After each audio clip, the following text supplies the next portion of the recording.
Барлықтарыңызға сәлем. Бүгін өте дәмді, оңай дайындалатын салаттың рецептісімен бөлісемін.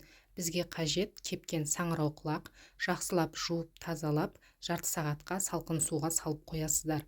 Жарты сағат өткен соң ыдысымызға салып, үстіне су құйып, тұзды суда 1,5-2 сағаттай орташа отта қайнатамыз.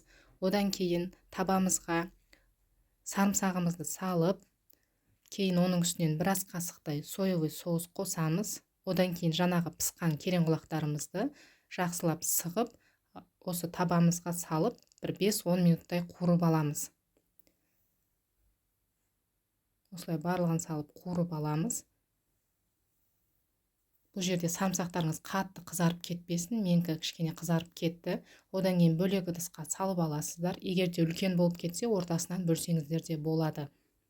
Кейін оның үстінен қияр қосамыз. Одан кейін қуырылған болгар бұрышын, мен 2 түрін қолдандым. Кинза саламыз. Одан кейін дәмдеуіштер қосамыз. Тұз саламыз дәміне қарай.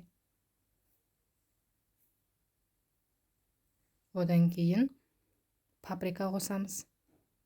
Менде бұл жерде 100 грамдай керенқұлақ болды кептірілген. Қара бұрыш. Жақсылап араластырасыздар.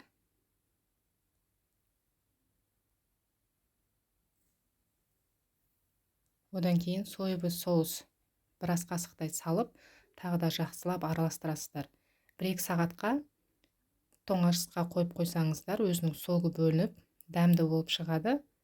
Міндетті түрде жасап, каналға тіркеліп, комментарий қалдырып, лайк басуды ұмытпаңыздар.